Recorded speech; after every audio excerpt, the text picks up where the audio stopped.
হযরত আব্দুল্লাহ ইবনে আব্বাস রাদিয়াল্লাহু তাআলা আনহুর হাদিস, তিনি বলেন নবীজি সাল্লাল্লাহু আলাইহি ওয়াসাল্লাম যখন মক্কা থেকে হিজরত করে মদিনায় গিয়েছেন, ফারাআল ইয়াহুদা তাসুমু ইয়াউমা আশুরা, তিনি দেখলেন আশুরার দিনে মদিনার ইহুদিরা রোজার মাধ্যমে তার দিনকে অতিবাহিত করছে। মদিনার ইহুদিরা দেখলেন আশুরার দিনে রোজাগুলো রাখছে।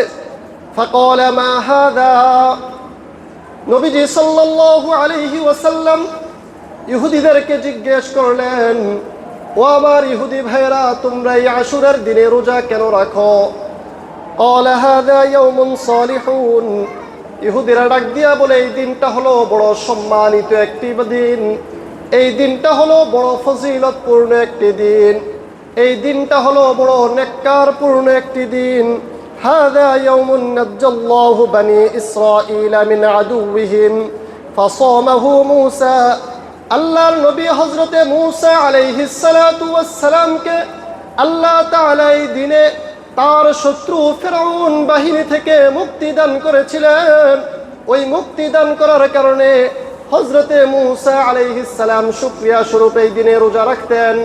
আমরা ইহুদিরা যেহেতু ওই মূসা আলাইহিস সালাতু ওয়াস সালামের বংশধর, ওই মূসা আলাইহিস সালাতু ওয়াস সালামকে যেহেতু আমরা নবী বলে ঘোষণা দিয়ে থাকি, যার কারণে নবী মূসার সেই আমলকে আমরা ইহুদিরা পর্যন্ত পালন করি। আমরা ইহুদিরা পর্যন্ত ওই যে মূসা আলাইহিস সালামকে আল্লাহ তাআলা মুক্তি দিয়েছেন, সেই মুক্তির শুকরিয়া স্বরূপ আমরা এই দিনে রোজা রাখি।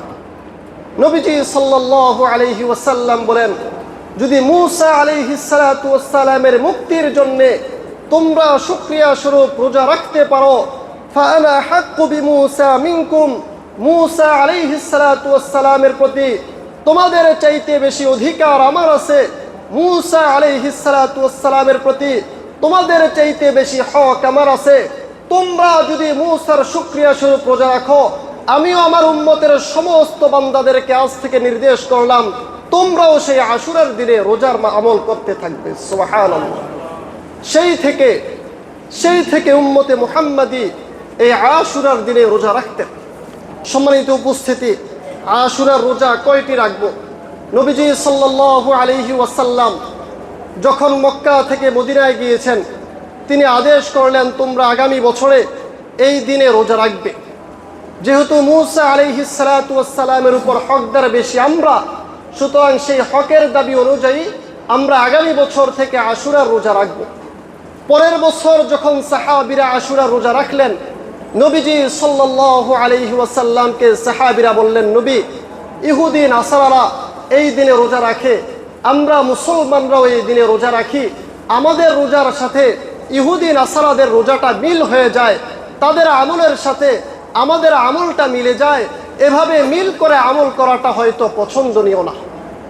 নবীজি সাল্লাল্লাহু আলাইহি ওয়াসাল্লামও বিষয়টা যখন দেখলেন, আসলেই তো আমাদের আমলের সাথে ইহুদি নাসারার আমলের মিল হয়ে যায়, এভাবে বিপরীত করতে হবে। নবীজি বললেন, যদি আগামী বছর আল্লাহ তাআলা আমার হায়াতে বাঁচিয়ে রাখে, তাহলে আমি আশুরার রোজা তো রাখবই, সাথে সাথে আশুরার আগের একদিন 9-10 অথবা 10-11 আশুরার সাথে আগের দিন বা পরের দিন মিলিয়ে তারপরে কাফের বেঈমানের বিরোধিতা করব। এই ভাই শুনেন, নবীজি শুধুমাত্র তাদের বিরোধিতা করার জন্যে, কাফের বেঈমানের বিরোধিতা করার জন্যে, ইহুদি নাসারাদের বিরোধিতা করার জন্যে তিনি বললেন, আগামী বছর যদি বেঁচে থাকি তাহলে হয়তো 9-10 কিংবা 10-11 আগের দিন কিংবা পরের দিনের সাথে মিলিয়ে তারপরে তাদের বিরোধিতা আমরা করব। কিন্তু নবীজি সাল্লাল্লাহু আলাইহি ওয়াসাল্লাম পরের বছর আর হায়াত পান নাই, তিনি দুনিয়া থেকে বিদায় নিয়ে চলে গেছেন। তবে উম্মতের জন্য আদেশ এটাই যে আমরা 10 তারিখ তো রোজা রাখবই, সাথে সাথে আগের দিন কিংবা পরের দিন মিলিয়ে কাফের বেঈমানের বিরোধিতা করব। কাফের বেঈমানের বিরোধিতার জন্য নবীজি সাল্লাল্লাহু আলাইহি ওয়াসাল্লাম রোজা পর্যন্ত বৃদ্ধি করেছে।